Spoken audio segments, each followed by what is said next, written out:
Hello everybody, welcome to the Scottish Rugby Podcast brought to you by the Scottish Rugby blog. I am Cammy Black. We've got a packed show for you this evening. We are going to be talking about the Women's World Cup squad that's just been announced. We'll do our full Six Nations preview, a bit of a chat about the under-20s, and then Johnny will give us a Doddy 8 update. Is your spreadsheet up to date, Johnny? It is up to date, yeah. I've saved it a week, so it's ready. Good. We'll look forward to that and seeing how Ian McGilp's single-handedly carrying the entire Barbarian squad. It's offensive, honestly. Yeah. I won't give away too much, but it's terrible. Anyway, you'll hear him there. Joining me tonight, we've got Johnny McGinty. Good evening, Johnny. Good evening, how are we doing? Dressed up tonight, Johnny, because you dressed up for the Blood and Mud podcast. We're not having this argument again. I explained myself. I'm not doing it again. Also joining us, we've got Craig Manson. Good evening, Craig. Good evening, all. How are we doing? And we've got watching the football. We've got Ian here. Good evening, Ian. Good. That's pushing it. Hello, evening, everyone. Ian. Yes. Evening, all. Hello. Sorry. Also, my headset's annoying me. I've got a weirdly shaped head. But hello, everyone. Anyway, back to Cammy. Take over. Yeah, fine. Anyway, if you you can watch us live on a Wednesday evening about 8:30. Generally on a Wednesday, sometimes on a Thursday. But we're live on Twitter, Twitch, and YouTube. You can also download the podcast in audio format on all good podcast platforms like Google Podcasts, Spotify, and Apple Podcasts. I did try and remove some Spotify, but it was too hard. But then luckily, Spotify made Joe Rogan apologise. I don't know if Neil Young's gone back on yet, but I couldn't do a Neil, sadly. I did consider it at one point, but it didn't work. But anyway, you'll get no COVID misinformation on this podcast. That's all I'm saying. We don't have to read out any disclaimers from Spotify here. Anyway, you can also sign up to our Patreon, patreon.com/Scottish Rugby Podcast for £3 a month, and you get bonus weekly content where we do an extra podcast every week with a bit more chat from all of us as well. Anyway, this week's podcast, like I said, we're going to start. Brian Eason, Craig, has announced his squad for the World Cup qualifier in Dubai, which is still either against, Colombia or Kazakhstan. Is it still Colombia and Kazakhstan? Yes, yeah, it is. Yeah, that's going to be an interesting one. Yeah, he was talking about that. Funnily enough, he was saying about how he's they're going to have to, they got a little bit complacent when Japan went down to 14, and then he's trying to make sure they don't get complacent because they're ranked fairly high in the world compared to the other teams they're going to play, and they need to make sure that they take them on properly. So yeah, it is different though, I guess, isn't it? Because with men's rugby, because of the way the test schedule works and the Six Nations works, Johnny, as Scotland, I guess, and within the World Top 10, we get a chance to test ourselves every year against the top 10, 12 teams in the world. So you get a really good idea of where you stand and where you fit with and all that. But it must be really hard for the women's team because, yeah, they play the Six Nations and they're probably there or thereabouts with Wales, Ireland and Italy. But outside of that, all of the teams kind of in the top 20, I guess, it's probably hard to kind of judge because they don't play tests in the same way. Yeah, I think just because of kind of where women's rugby is in its development, there's not as many opportunities, and when you're not a full-time player, an overseas tour of a bunch of tests is not an option very often. So hopefully, as we kind of start to evolve to more professional squads, that'll start to get better. But at the moment, you do what you can do, I guess. Yeah. Speaking of which, that interview you mentioned, Craig, was really interesting. I was watching it tonight before we came on here, and Brian Eason was saying that the SRU are now providing financial and other assistance to the women rugby players, either to allow them to drop down part-time at their jobs, to help them do their jobs and have rugby, to speak to the universities on their behalf, and to make sure that they can train alongside doing those day jobs. And it seemed to be, from what he was saying, it seemed to all have kind of been driven by the coaching staff. And we don't know the ins and outs of it, but it's a good step forward, you would think. Yeah, it's Brian and the other coaching staff are in a really difficult situation because they've got on one hand, they've got the SRU who are paying their wages and who are holding the purse strings and are trying to make sure that they get a huge amount of performance for their pound. But he's also got the athletes themselves, people like us, shouting at them saying that they need to start paying the players and giving these athletes the ability to perform as professional athletes, and so it's a really difficult balance for him. What seems to come across in the interview is that he's they've kind of gone to them and said, what do you need to take one step, maybe 1% more, or give you an easier life, whether it's money, whether it's a conversation with the university, say, look, give them a bit of a break on certain things, give them extra time or whatever it is, because these players are going off, are trying to train, giving them extra time, etc. So yeah, it seems to be a good compromise for them right at this moment in time. Yeah, for now, I guess. I mean, it's not something, Ian, I guess, that Gregor Townsend has to contend with. He's not going to have to kind of sit down with Johnny Gray and ask him how you're going to fit in training with your day job.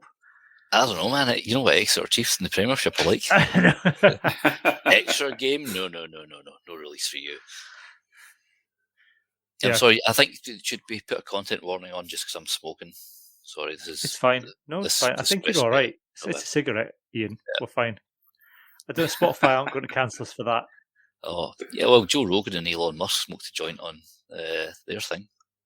They did, that's very true. But they've got millions and millions of listeners as well. So, yeah, but, bringing millions of pounds of revenue for their hosts. So. Yeah, who are scumbags. Very true. Joe Rogan's not funny. Like, I watched one of these stand-up specials. He's not funny at all. I've had to put up him for years on UFC commentary. It's like, why is this guy on UFC? He's just a comedian. I saw him described as a comedian in something about Spotify and genuinely had no idea that was what he did. Don't think I've ever seen him be funny once in my life. I thought he was just a UFC commentator. Yeah. I don't even know what UFC is. Is it fighting? Yeah. I thought that was a rugby champion. I thought it was a rugby. Yeah, it's the ultimate. I thought it was Glasgow. Fighting rugby championship. Back to rugby. Anyway. It's French Division 2. Ian, you were at the tennis women's final on the weekend, weren't you? No, I wasn't. I thought you Gary Heatley was. No, I was. Gary Heatley was. I thought he was. I was at GHA. I had the GHAV Aberdeen Grammar. Yeah, it's interesting though. I suppose that I saw there was an interview with one of the players on the Scotland official channel talking about the standard of rugby, women's rugby in Scotland's really improving. And I think although that's it's a step in the right direction, it's still not full professional rugby for women in Scotland. No, we're near it, and it was, well, by the look of the score, it was a rather one-sided final. So it really shows that we need to level up a bit. Although, to be kind of honest, in the men's Premiership, Curry are just slamming everyone. Even Mar. Mar are... I mean, this season, last season and the cancelled season and this season has been Curry and Mar, but Curry seemed to have taken that extra step between the breaks, and they are completely dominant right now, just as Watsonians seem to be. Yeah, the thing is though, if you look at the breakdown of all the players involved in the Scotland team, though, it's you have to, probably what it must be 85-90% are now playing professionally in England. And then the new players that are coming through, the uncapped players, are coming from Edinburgh Uni, which is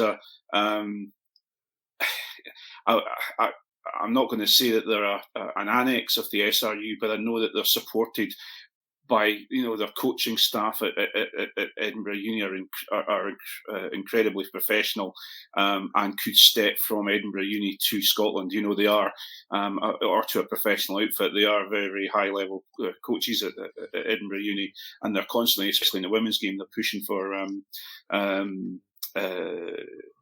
I've forgotten the name of it, but the championship for universities, they're pushing for wins there. So we have to be very careful.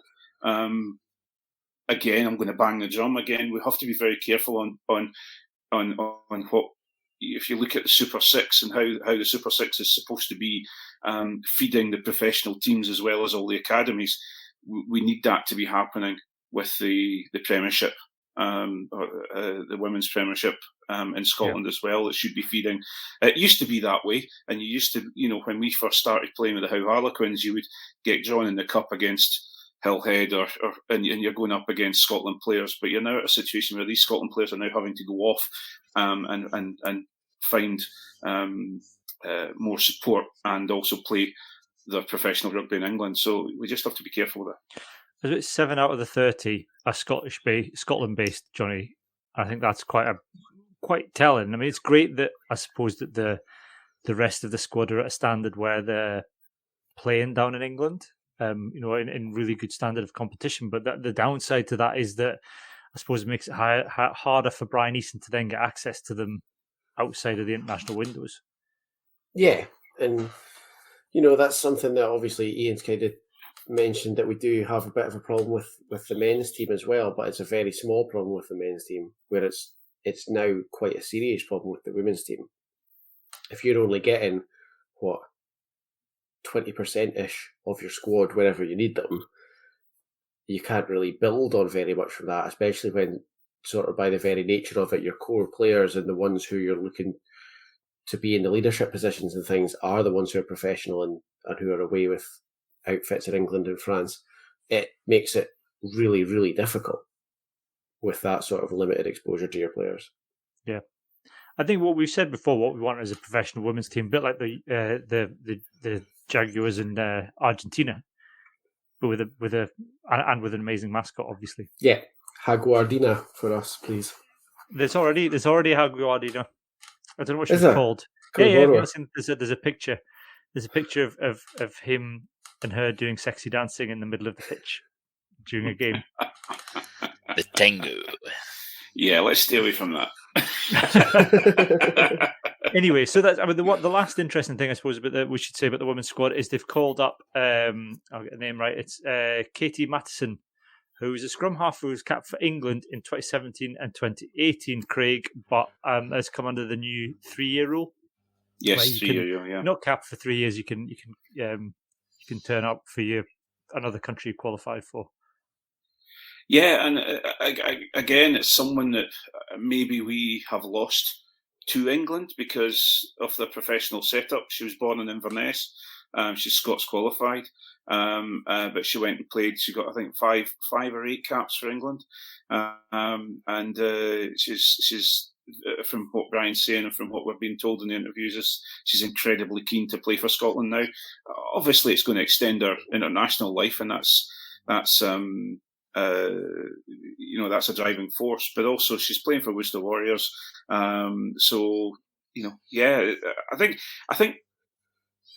without, I want to change my output from negative to positive. I think what Brian's doing is he's putting together as strong a squad as he possibly can, and preparing for the World Cup. Okay, we've got to qualify yet, but I think it's a road bump along the road to the World Cup, and I think not to sound too up ourselves, I think we should be able to get through and qualify. And he seems to be putting together a very, very strong squad. So fingers crossed, Yeah, I mean, I suppose that it's interesting, Johnny, having someone of that experience come into Scotland women is something that maybe haven't had before, because you've had Jade Conkle's been around since year dot, and obviously was the first Scottish pro, but to have somebody who's been away with England to come in and feed that into the squad's got to be a huge boost. Yeah, I mean, I don't think it's massively hyperbolic to say that the Red Roses are probably the best sports team in the world, or one of the best sports teams in the world at the moment. So having someone who's been around that sort of atmosphere and that kind of setup can be really, really beneficial, especially for a team like Scotland who, like we say, don't get access to that many of their players that often, are trying to drill a lot of stuff in not a lot of time. To have someone who's used to a really professional atmosphere like that, who's able to come in and, especially in a position like scrum half, is going to be a massive benefit, I would think. Kind of reminds me of Danny Brough when he went to the rugby league team. Yeah. I mean, also like to sort of go along with what Johnny was saying, and earlier, it gives us a chance to see where we are in the world because, well, Scotland won't be where they are in the world because they don't get to play anyone really apart from the Six Nations teams, and then like South Africa, who we pummeled. But England seems to be pummeling everyone. So seems to be if they are so far ahead, if they are your Curry or your Watsonians women's side, then where do we fit in the hierarchy? Yeah, obviously, like we said in previous pods, it's about making sure we're not getting left behind as well. Very much so. Indeed, by going pro. That is it, I think, for the women's side for the moment. Let's do the Six Nations then. Our Six Nations preview. We'll start with Scotland. I thought probably we can go through the fixture list and kind of talk about the other teams because it's probably worth doing in the preview podcast. Although there was Scottish Rugby podcast, we can talk about them from the point of view of being our opposition. We've talked about the squad previously, Ian, but kind of with the chopping and changing, we've got the world's most beautiful man trademark Alan Dell's coming. We've maybe Ollie Kebble's continued exclusions a bit baffling, but how do you feel about the squad overall, Ian? Still, apart from the standoff thing, I think we've got some incredible strength and depth, particularly at centre. It seems like Chris Harris is nailed on at 13, even though there's some cracking players behind him. And at 12, we don't know. Like Sam Johnson has performed very well when called on for Scotland, I think. Even against South Africa. Scott didn't play particularly well against South Africa, so not that Johnson would have played better. We just weren't great. But obviously, Cammy Redpath's back. And we know what he can bring, especially with him being outside Finn Russell. It's, we don't like to get too optimistic here, as was shown last week. But it's a good squad. I don't really know what else to say. And also, guys, even who's going to be on the bench too? Piloto's in great form. Kinghorn's likely to be there as an all-round cover. Are we going 6-2 split? It's a very strong squad. What I kind of thought today, Johnny, and I was watching they put Mark Bennett up for an interview on the SRU YouTube channel, and it's not an exact science who they put up for interview on that channel as to who's likely to be in the mix, but it got me thinking that we probably could sit here and say this is Scotland's strongest starting 15, and we'd all probably agree with kind of 80% of it. But it's Gregor Townsend, and just part of me wonders. I don't think he's ever in the month of Sundays dropping Chris Harris, but putting someone like Mark Bennett on the bench isn't outside the realms of possibility for something that Gregor Townsend would do. Yeah, you just have to look at last year's Calcutta Cup with Cam Redpath and Dave Cherry, who came from pretty much nowhere, and both ended up, to be fair to them, playing a huge part in winning that game. It's something of a Toonie special to just throw something completely random at the wall and see what happens. And like Ian says, centre's the place where there's so many options. I think almost any of those combinations is a decent couple of centres. So that's the one where, apart from we don't think anything's going to happen to Chris Harris's position, anyone could be inside him, sorry. And we'll have to wait and see, I guess. I suppose it's probably easier to talk, Craig, about who's nailed on for Scotland. Ali Price, Finn Russell, Chris Harris, Hogg, Duhan, Jamie Ritchie. Yeah. I think Jamie Ritchie. I think Scott Cummings. I think Xander will start. But then you've got the juxtaposition of Rory Sutherland and The Greatest Showman. You've got George Turner, I think, is pretty much nailed on. Although you've got, McAnally seems to be all smiles at training. So you just don't know. And also the big thing for me is whether it's a 6-2 split or a 5-3 split. Because if it's a 5-3, then if you're talking about Mark Bennett, he could be in the mix to cover the centres, and then you've got Blair Kinghorn who covers everywhere else, and you'll have Ben Velicott as well. So there's. And Bennett covers the wings as well, though. So, yeah. But isn't it interesting that of all the nailed-on starters, none of us said Hamish Watson just because of how good Rory Darge has been? Mm-hmm. Yeah, I think it's a mixture of Rory Darge is doing incredibly well, and Hamish Watson just hasn't clicked since he's come back from the Lions. Although he had a great game against Brive, but. As John Anderson, seeing as he's not here, I may as well say, well, or as Johnny said in the last pod when I wasn't here, apparently it was Brive's fourth team or a part-time side or something like that. So bunch of plumbers. Exactly. A bunch of fish hooking, eye gouging plumbers that came up. But no, I think it'll be interesting to see. Hamish Watson's an interesting one though, because I would be surprised if he doesn't start, because it's the one player I think with enough credit in the bank to start, and you could throw him in and it's a test match, and I don't think he put a foot wrong.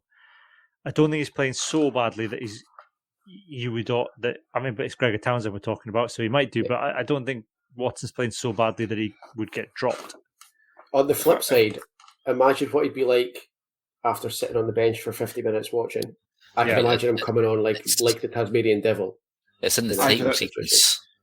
Yeah, but you have that the other way around. If I was the coach or making the decision, I would start Hamish Watson and then have Rory Darge as a break glass for emergency, because you want to bring him on, and he's got this Tasmanian Devil of a 7 come on and absolutely rip it up. So again, it's the same thing as you're saying. You've got the ability to bring him on and absolutely rip it up in the second half if you need to. What was the Tony Tombola? I mean, Christie, I think, usually plays 6, doesn't he? But could we see Christie at 7? I think he'll probably be on the bench as a cover option, if anywhere. It's that thing. I think Rory Darge Rory Darge and Hamish Watson. You can't, if you're going for a 5-3 split, you're not going to get either of those on the bench. Not specialists, 7. But I think if you get the 6-2 split, then that's where you can afford to have one of them on the bench, because you can shift them. You can have somebody on the park that can be shifted around. But you could always have one of them on the bench if on a 5-3, if the other loose forward on the bench was Sam Skinner. Well, that's true, and also given that Watson ended up playing number 8 against France, and I think I'm right in thinking he has played 8 in the past occasionally. I think when needed for Edinburgh as well, Craig. Yeah, and so is Jamie Ritchie. I've seen him play as well, so there is ability there. So. We're talking about this. I remember talking about the Scotland squad. It was either the autumn or the last Six Nations, and it just came out and it was totally and utterly the wrong way around. So you just don't know, do you? I think that's a good thing. We've not had this in the past. I think any opposition that are going to come up against Scotland in the past would know our starting 15 and be able to kind of spend weeks preparing on how they were going to pick apart our starting 15. But now, if you're Eddie Jones and his coaching staff thinking, well, who's he going to pick this week? They'll be sat here like us. They won't have a bloody clue who he's going to pick. Yeah. Actually, who's scrum half replacement? Ben Velicott. Well, there you go. Ben Velicott. Scott Steele jumped ahead of the pecking order last season. Will White be the same? Ben White, yeah. But then you don't know what he's been doing at training. You just don't know how they've been going. I actually was, funnily enough, and you're going to laugh about this because it's typical me and my cult thinking. But I actually was having a wee giggle to myself, thinking to myself, wouldn't it be really good to see Blair Kinghorn be named as a starter? Now, okay, fair enough. Ben, but Eddie again. It's this thing of Eddie Jones knows what he's getting with Finn Russell. Does he know what he's Nobody getting with knows Finn? Nobody knows what they're getting with Finn Russell. Finn Russell doesn't know what he's getting with Finn Russell, Craig. That's true. That's very true. But I take it, but it's not. Again, we sit here and think that's not outside what something The that realms of tunability. the realms of tuning possibilities.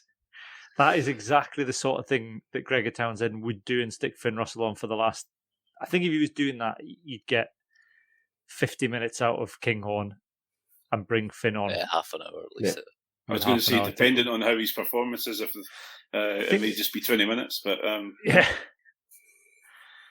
I mean, we'll talk. We'll talk about the England game in a bit more detail on Friday. We'll do our only Finn's preview podcast that we always do when his internationals on, where we'll stream it for the patrons and we'll put it out on audio format for everybody. Because we're recording this on Wednesday. By the time everybody listens to this tomorrow, the team will be out, so it'll be pretty much redundant anyway. But in terms, but it is probably, Ian, the strongest squad Scotland have had in the professional era. Oh, certainly think so. Especially there's so many. I mean, when we couldn't score a try for 10 years, maybe. The sort of early 2000s. You now look at the threats we've got on in the back three. Obviously, Doohan, the record breaker last year, and top try scorer. Stuart Hogg's a threat. Darcy Graham, he can score. Tay Piloto's in great form. Kyle Staines been scoring a lot. Rufus McLean is a rocket. We've got a lot of threat now in attacking positions, and it still just seems to be the front row that seems to be an issue. Everywhere else, I mean, like I was just saying earlier, the fact that Hamish Watson, we're not putting him down as a guaranteed starter due to Rory Darge shows what we have, and the fact we don't know who the 12 is. Is the front row a concern for you, though, Craig? Because it's hard. I mean, it's hard. I think you kind of it's the PTSD of being a Scotland fan, and I might touch on this in a bit, but I think there's that eternal kind of doubt in your mind because of Scottish front rows past that we are in eternal trouble in the front row. But I don't see it that way. Looking at, I was going to say that, like, actually thinking about it without the kind of doom and gloom of the past lurking over us, we maybe got much more parity than we ever have.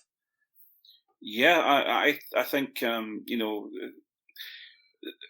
if we go, you've got Xander Ferguson at tight head, who's fantastic around the field. He is a solid performer in the scrum. If not, sometimes his technique lets him down. You've got Suz, who is well known within all rugby circles as being one of the best loose heads, unless you're Irish. So he's got the ability there, and then you've got this ability. You've got this revolving door of hookers. That doesn't sound great, but anyway, that's a different story. You've got this revolving door of hookers that you could put any one of the three hookers that are in the squad in, and you would get a decent performance. It then goes to who you're going to replace them with at 60 minutes, which is the game now. It seems to be the way. Schumann is no. I don't care what anybody says. Schumann is could even start. I think he would be a great starter. He's around the field. He's fantastic. The whole Kebble WP Nell situation is slightly different. I think WP Nell will be on the bench because he can come on, and if things are going really, really badly in the scrum, he can get scrum penalties out of England, and or whomever they're playing. And he's got that ability. He may not be the most dynamic around the field, but I think he will do that. I didn't think that Kebble performed particularly well last week for Glasgow, and I don't think he's been performing that well for Glasgow for a little bit of time. So it's, as you say, I don't think there's an issue with the front row. The only thing, Alan Dell's an interesting one because he's been out of the reckoning for quite a while. When he kind of disappeared off a cliff edge when he went down to London Irish because he was struggling to get game time. Yeah, up in Edinburgh. Obviously, Edinburgh played London Irish recently. Is there anything to you that suggests that Alan Dell's kind of rediscovered, or not even rediscovered, discovered maybe a kind of superior scrummaging ability? I don't know. I've not seen. He's been on the bench quite a bit for London Irish, and I think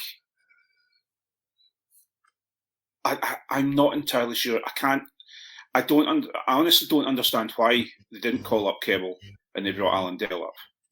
I'm not saying that Keble would be a viable person to be sitting on the bench, for the game, but I didn't understand it. But then I don't understand why we've got Scarlett's third prop in the squad as well. So, and this is why I'm concerned, because it's a very short step from, yes, we have Shuz and Schumann, and then after that it's whoop, and then Xander on the other side. Nell is coming back in. Now, Nell's a great player. I'm not denying that Nell is not an absolute scrumming monster and a fantastic player. But if we're looking forward to the World Cup, how old's Nell now? 35, 36? 36. Yeah, I'm not entirely sure Nell will go to the World Cup, to be perfectly honest. Precisely. So who is, if we've got, Keble's not even in as a tight head, so it's Sebastian is, I think, the only other tight head option we have in the squad at the moment. Yeah. That's why I'm concerned. Well, I think we've got a few props here, there, and everywhere. I know that we've got Murray McCallum, who seems to be performing okay down at Worcester. We've got Jamie Batty's injured. That's a good question. I do not know, but I think you might be right, actually. Yeah. And that's one of the players I was really disappointed not to see more of, because he is a really good workman, and he works incredibly hard within both Edinburgh and also Glasgow. It's a really hard thing with props because it's such a specialised position. It's so hard to get game time. See, this is why I feel people like Alex Allen and McCallum maybe not jettisoned, but we brought in the South African project players too quickly to do that. Give these guys a bit more time to breathe in that position to learn it, rather than having to wait 3 years for Schumann. And Schumann and Keble are very good, and I'm big fans of the pair. And but I just felt that then there would be Edinburgh or Glasgow would sign someone else from overseas to fill in that space. Someone like Halanuka, who really wasn't much cop. We could have given a young Scottish lad more time, which makes me sound like one of those people that I hate now. but because it is a position you have to mature in. It's like a fine wine or cheese. We had Sam Laycock's on YouTube saying Darcy Ray played his best game at the weekend in the Bath game versus Quince, and Darcy Ray's someone that's had to go to England to get game time. But yeah, it'd be interesting. Well, we'll see. I mean, there's people. There's all sorts of permutations. Alistair Duncan Donald's on Facebook kind of asking us about the different front rows for England. I think the problem is, like I said, by the time this goes out tomorrow, any discussion about who's going up against England is redundant. So we'll cover that on our preview podcast on Friday. Which other England players are going down? Yeah. Speaking of which, shall we talk? Let's go through the other squads then in terms of we'll do it in the order of the fixtures. England, Johnny, what? It's a strange one for England because half of the team seems to be going down with COVID. Yeah.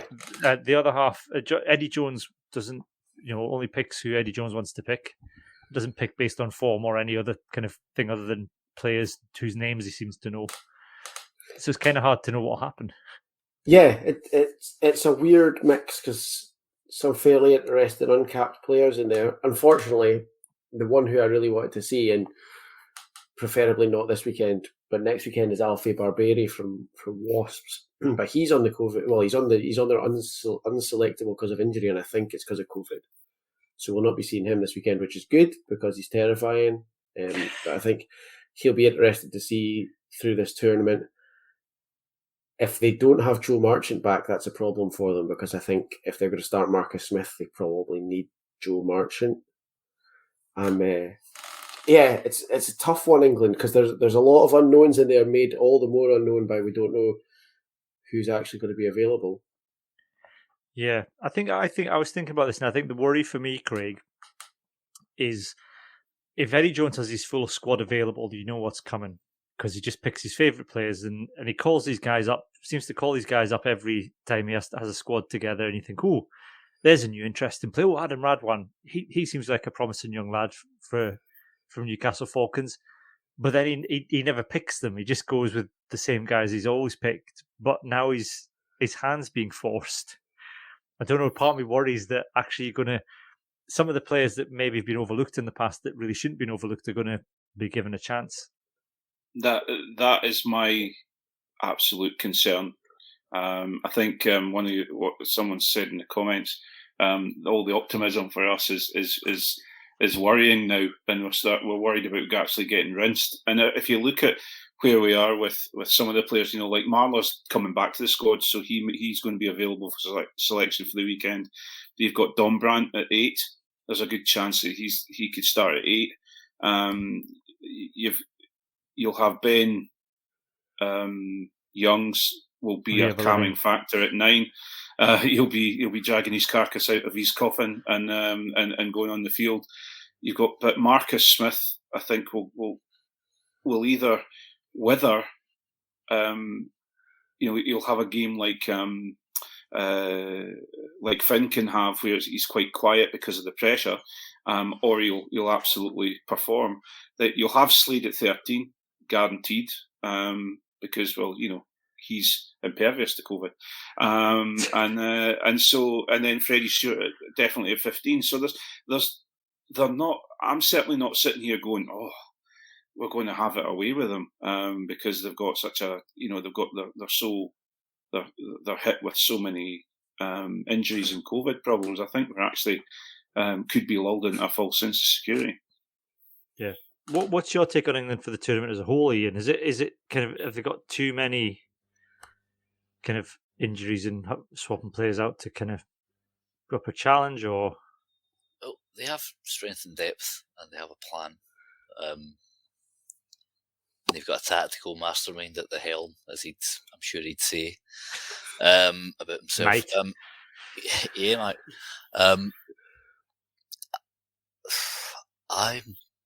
This is one of these things where I'm worryingly confident. But they still have some cracking players and young guys coming through. I don't know who'll be 15. Maybe Stewart seems to be quite handy. So it might be these young guys, come out and perform, much in the same way Cammy Redpath did last year. But at the same time, they could falter majestically. I'm actually trying to look up the weather because it looked horrendous. Absolutely horrendous. Miserable. Yeah, miserable. But the weather can change, butterfly in the Amazon and all that. I think for me, if England, if Eddie Jones is willing to go genuinely pick some of the players he selected in the wider squad and put together England's best kind of 15, not just on who's played for England in the past, which always seems to be based on who English people down the pub would pick in their starting 15 rather than any kind of coaching insight. I would worry kind of in terms of England. I think England could have a very good tournament. I think if Eddie Jones reverts to type and just selects, Courtney Laws becomes available again, or Courtney's back in to lean against a few rucks and be offside quite a lot. It's that kind of thing. Then I think they'll revert to type. I think everyone knows what's coming, and every team will be able to see them off quite easily. I think the worrying is because we are getting them, Johnny, at a point where they're being forced to play players that I don't think Eddie Jones would otherwise even dream of picking in his starting matchday squad. Yeah, and I think what worries me about that is that it puts them in quite a similar position to the one that we were in last year, where, like we've already said a few times about Cammy Redpath coming into the team. We had Dave Cherry coming off the bench, and it was all a bit sort of, some positions were a little bit experimental, and the guys who maybe weren't the core of our squad at the time were quite hyped up for it. really wanted to win, had a couple of things they wanted to put right with England, and England are now basically in that exact position for this weekend. Worries me a little bit. Yeah. What have you got? A quick go on then. Craig, final position for England at the end of the tournament? Oh, that's a great question, because they could win it, but they have a very good chance of being fifth. And I think the problem you have, and as we're going to go through the other squads, if you look at the other squads, it could be who puts the right amount of points across Italy. And it depends who you're going to sit in the table, because I think it's going to be that close. Sorry, that's a really on the fence answer. No, that's sorry. fine, Johnny. No, I'm exactly the same. I honestly think that everything from second to fifth, which I think is probably going to be us, France, England, and Wales, could be the same amount of tournament points, and it could be decided by how many points you beat Italy by. So any of us could be second, or any of us could be fifth, depending on how well we beat Italy. Where do I think England will finish? Fifth. Good. Yep. On the nose. Fine. We've got Wales next.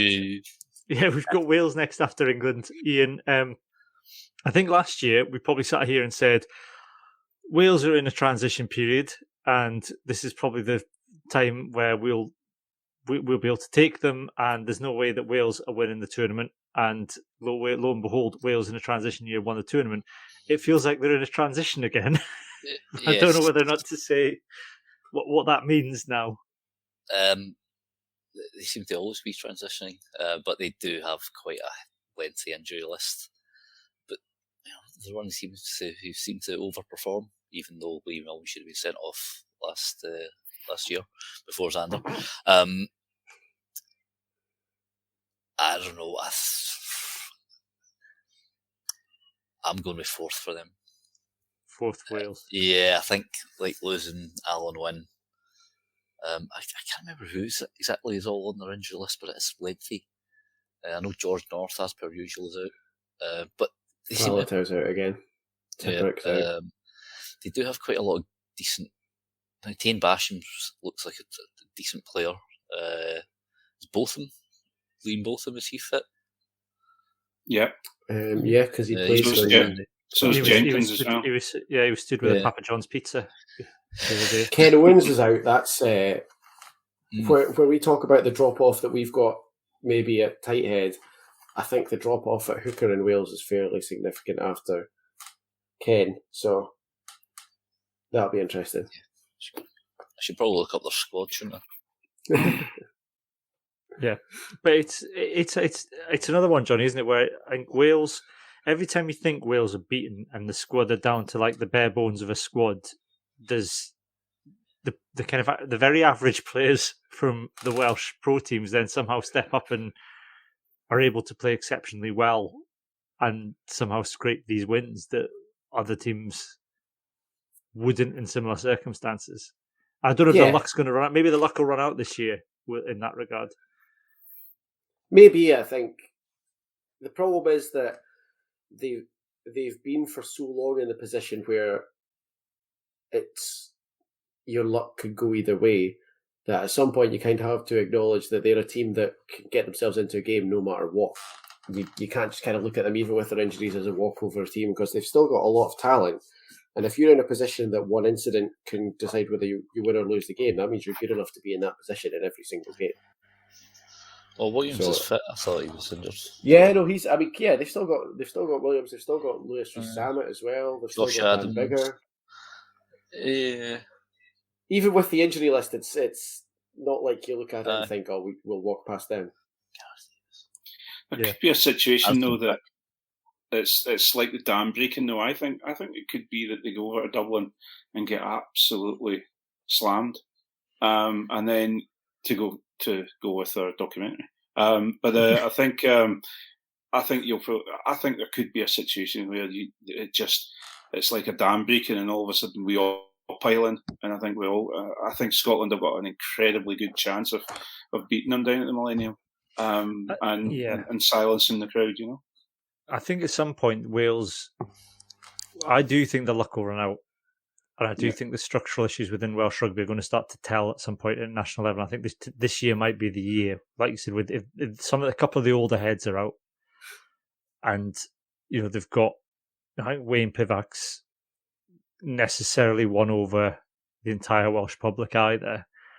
I'm just, I think at some point the fact that the resources are stretched in Wales, we've got this ridiculous Gatland law for the number of caps, that they're going to get to a point where they're a squad of mediocre players, and when the big names that have been there for years aren't available anymore, they kind of will find a bit. I suppose it's probably a bit like what Scotland found themselves in the early 2000s under Matt Williams.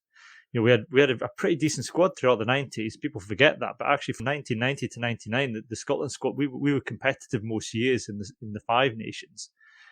I think Wales are probably in that point now in the kind of Matt Williams era. Is at some point, and I think Scotland was about 2001 where the wheels came off, and then came off for the best part of 15 years. Admittedly, Wales might be able to turn it around more than that. We don't know, but I think this is the year Wales's wheels will come off.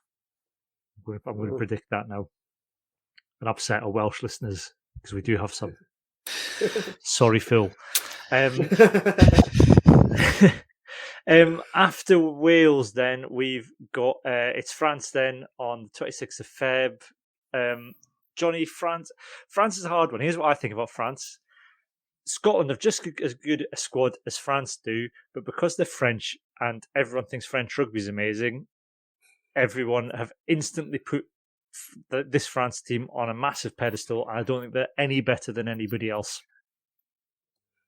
Yeah, I think our squad probably in most positions does compete with France. The thing that worries me about France is the same thing that worries me about England, which is that, like you say, for the best part of 15 years, we haven't had teams like France and England come to Murrayfield thinking we need to go there and beat this team. France have got a chip on their shoulder about us after the last 2 years. England do after last year. They're now, like, previous years, France and England aren't looking at a trip to Murrayfield and go, that's a must-win game, let's get that one in the calendar, we're targeting that game. Those teams have traditionally come to Murrayfield and gone, that's fine, we'll get Scotland out of the way, we'll get on to Wales, we'll get on to Ireland. This year, both of those teams are coming to Murrayfield thinking, we need to win this game. And it's how Scotland mentally face up to that, because it's not a challenge that I think we're used to. That's what makes them dangerous, I think. Yeah, I think that's fair, Craig. Yeah, I think we're going to have to get it on our shoulders that the favourite tag is the wrong word, but we're no longer the underdog of the Six Nations. We're now a team that people have to beat, and we're no longer. I don't think we're ever a team that will give the game away now. You have to come out and beat us, and I think as you say, we hear so much that the France hype train has been rattling along for 3 years now, and it's not, they keep coming off the rails. Now, I'm not going to say the typical thing of, it depends what France turns up. Well, I've just said it, but I think we won't have that problem this year. I think France will turn up to play, but I've paid decent money for a ticket this year, so we better beat them. So that's if it's that's the way it is. But no, I think they have, just to say, we have to take that moniker on of we've got we're just as good as every single team that's in the Six Nations now.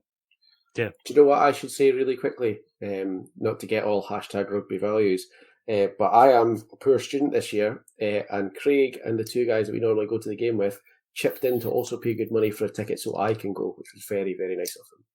Does that mean I have to make sure he says nice things about Embra for the rest of the season then, Craig? No, and it's. I just got fed up of everyone thinking that Johnny and I dislike each other. It's true, but no. Ian, your take on this France squad, because like Johnny and Craig, I mean, there is still an element of which France squad will turn up. It's not that a rubbish France will turn up. It's just, Antoine Dupont hasn't.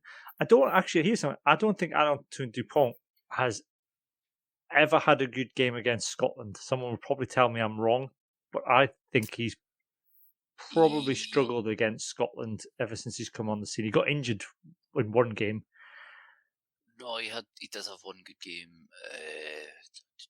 Was it the Gary Graham's debut where we got Muller in France? I remember he made a great break from the back of a scrum, so like he sort of gave the eyes to Price earlier and like pulled away and set up a try. But for me, I think Roman Ntamack is as important as Antoine Dupont to France. We've got a very good record against France of late. I think their style kind of suits us, and as long as we start well and don't give away cheap points, we should be all right. Even though, like, was it 20? What year is this? 2018. I think we gave away a couple of cheap tries to France and still managed to scrape the win. I think that was one of my first games I went to right off the blog, and Grave Grant Gilchrist man of the match, of all things. Come on. Everyone else gave it to Greg Laidlaw. But it's like, man, he just kicked the points. It's Gilco made the damage. So we do seem to do well against them. Obviously, they have cracking players, but then sometimes those cracking players try to crack some faces and make life easier for us, not realising they've hit a man with a steel plate in his face. But again, whereas I was definitive that England would be fifth, just to noise up any English people listening, and Johnny and Craig sat on the fence. With France, what I'll say is they're the same thing what they said about England. If they get momentum, they can be terrifying, but if they implode, that's going to be a real problem. Who have they got away this year? France. Let me have a look. I should know this. France are home to Italy, home to Ireland, away to us, away to Wales, and then home to England in the last weekend. So there are three at home, 2 away. That's the Sweden game. Away to Wales. England, France. There's Sloth 3183 saying starting against Italy is a good way to build momentum for France. I don't necessarily agree with that. I think France have had that in the past where they've started really well. They've had games against Italy in the first game in the past, and then the wheels have come off. I think because it gives them false confidence. Yeah, that's sometimes France's problem, which might suit us that they have 2 big wins and get complacent. I'm actually looking forward to getting to see Ntamack for the whole game, though. I think the last 2 games I've been to see, I think Ntamack first was on and then got injured about a quarter of the way into the game, and then the second one he wasn't playing. Yeah, so it'll be. Yeah, I'm looking forward to actually getting to see him play. Hopefully not as good as he can be, though. But do you know who made the most meters in the top 14 this weekend? This season so far in one game, in a single game? Finn Russell. Finn bloody Russell. That's right. Even though people are then slagging him for not scoring that try, did you see it when he did the tap and go? Yeah. It was inches away from being genius. I think that's the thing. Like, for all the hype around Roman Ntamack and Mathieu Jalabert, they're not even the best fly halves playing in France right now. He's Scottish. Next up, Italy. I mean, Italy's a strange one. France, best in the world. Italy's a strange one. I think. Are we over Italy now, Johnny, as our bogey team? I kind of feel like we are. Yeah, we must. Thomas Brown on YouTube, yes. Yes, yeah. I was actually just looking at that and thinking, yeah, I said, isn't France the front row you fear most of the Six Nations? Absolutely. Thomas, I don't. I've never been this. I've never feared the front row in my life, and I don't think our front row will fear any front row. I think we'll take them on as they come on. No. I honestly believe that when you're playing well, you're playing well. I think we don't. When you're playing international rugby and you're in international front row, it's very rarely do you struggle in the front row against somebody else, and you find a way to play around them. Yeah. Italy, they're not a bogey team anymore, I don't think. No, it's a shame, but I don't think Italy are a bogey team for anybody in the Six Nations at the moment. I think as much as this is the closest Six Nations that we've had for a while in terms of who might win, at the same time, I think Italy are further behind the pace than they've been for quite a few years at the moment. But then their oldest fly half's Paolo Garbisi, and he's 21, so... It's very true. I don't know, they seem to be one of these teams, like, there are some good individuals in there. What's his name again? Miozza? I've completely gone. Plays for Wasps. Minozzi, that's it, the wee guy. And Garbisi. Jake Pelledri used to work in Subway, as you'll always hear in the Six Nations. You should do a sweepstake for it. Sebastian Negri. But I don't know, it seems to be sort of almost a Fiji situation. Well, maybe not the same quality of individuals. But I can't. I mean, we're away to Italy, but I think it's the beyond the point. I think, like you said, Craig, everyone's taking us serious this year, and I don't think we're the game that Italy can target any more than anybody else are going to have to target this year. Whereas I think before they would always have a game plan to make trouble for us. Yeah, I don't think they've maybe got that luxury this time round. No, and I think also it's a double-edged sword because I think they've regained their physicality. They're quite their forwards. The forward pack are quite a difficult forward pack to play against. They do have the odd slip up here and there, but if you look at what Benetton can do, Benetton can fail some of the biggest teams around if they're on their game for 20 minutes, 30 minutes. Well, there is Scottish ones as well, yeah, absolutely. But you know what I mean? That they just don't have the backup. They don't have the rugby,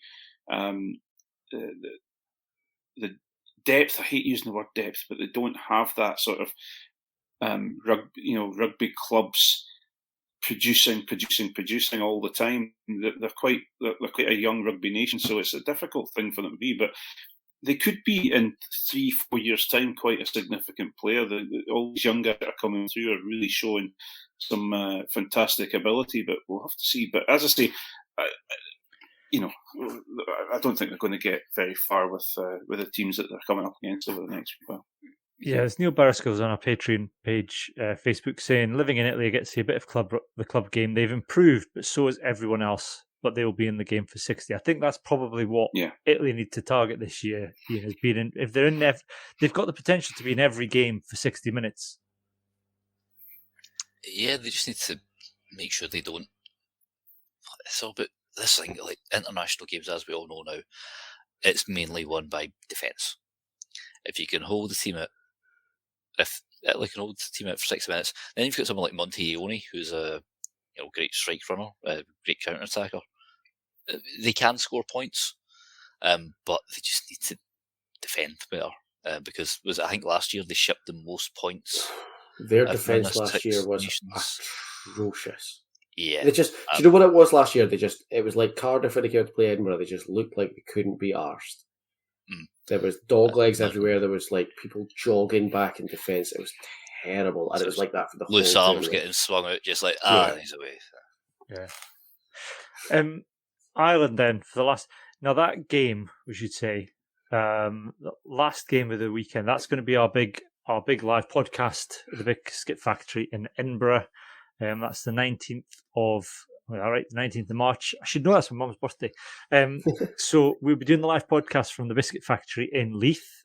Details for tickets are on the website. We're going to have the organisers on the podcast next week, kind of giving us a few details of exactly what's going on. Should be hoping for some former pros along. There'll be us live on the stage. We've got WP Nell's catering company along for some biltong and dried South African meat, if that's your thing. But no. Well, maybe next time. I was going to ask him for hair care tips.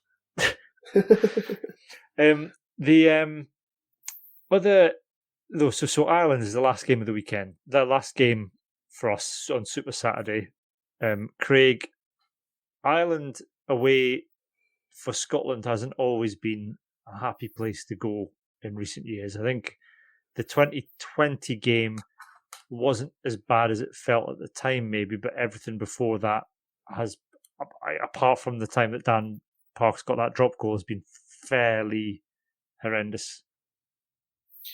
Yeah. I think we had that opportunity to beat them in 2020, and Hoggy struggled to keep a hold of the ball when he went over. So there's that was an opportunity missed, but we really, and they are looking incredibly sharp.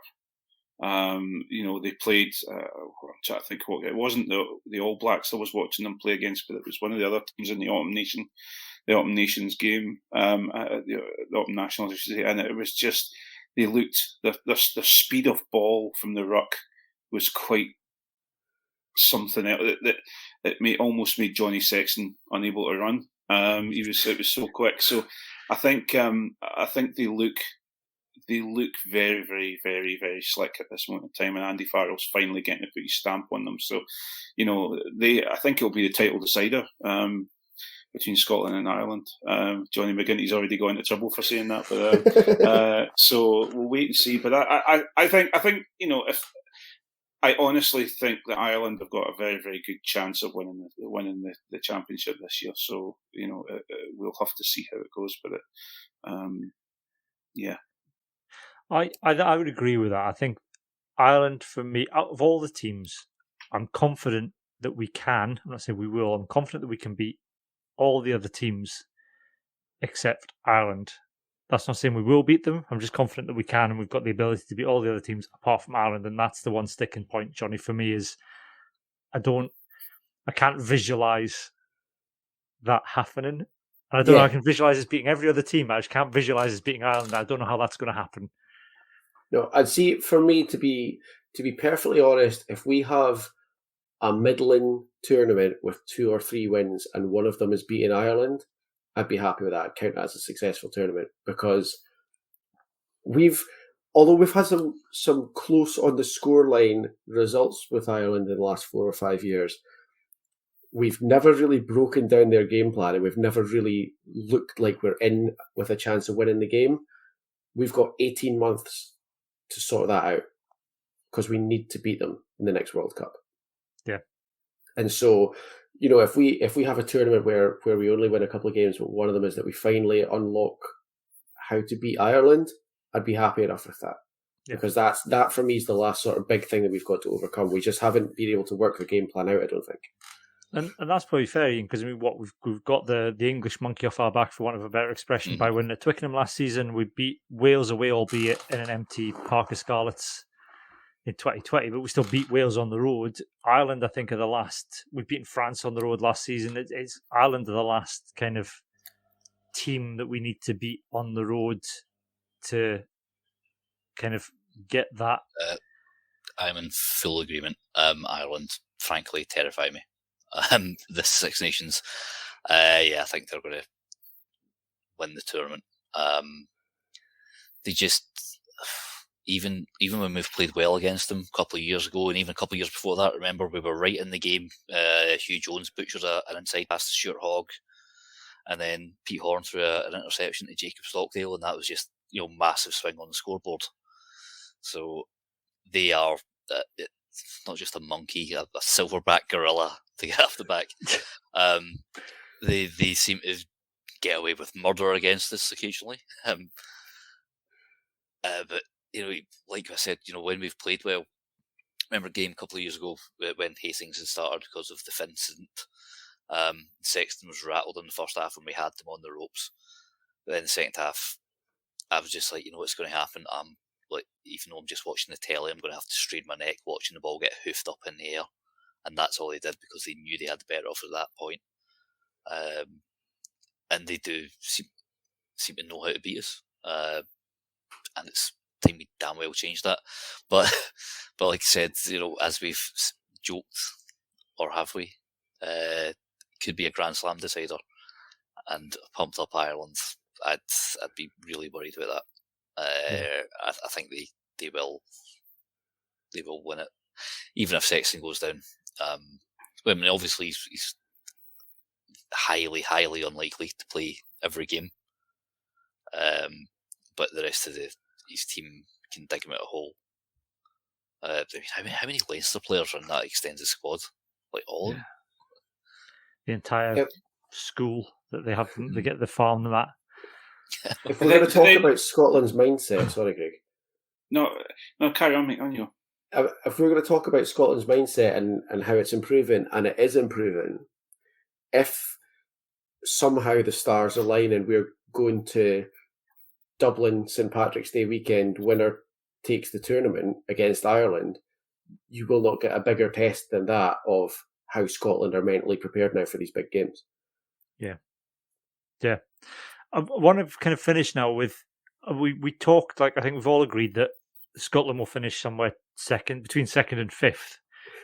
But Craig, what for you, Craig, and I'll ask the others as well, what we get to the end and we sit down at the end of it, what would be the sign of a good tournament for Scotland for you when we're reviewing, looking back at this? I think we need to, for me, we second or bust. I think if we win it, it'll be fabulous. But I think we should be aiming for a second, second in the tournament. I think we need to realise our potential. Everyone keeps talking about Scotland's depth and how we've got some phenomenal players now. We've got this and we've got that and we've got the other. It's now time for Scotland to step up and show us that they are the team that we believe in, that we believe they are. We can't afford to go into this weekend and fold to England.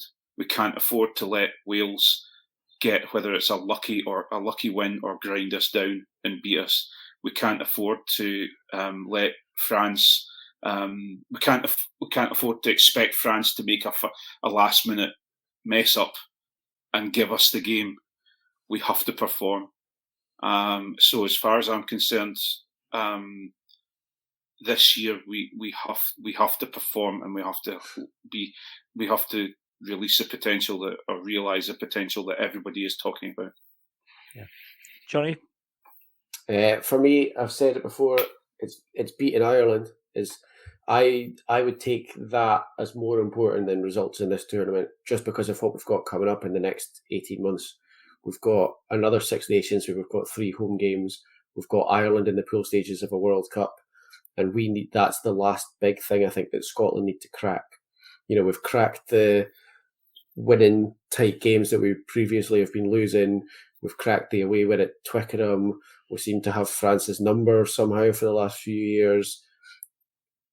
Ireland, for all that they're a really great team, they've got what a lot of the time has looked like quite a beatable game plan for anyone but us or the All Blacks.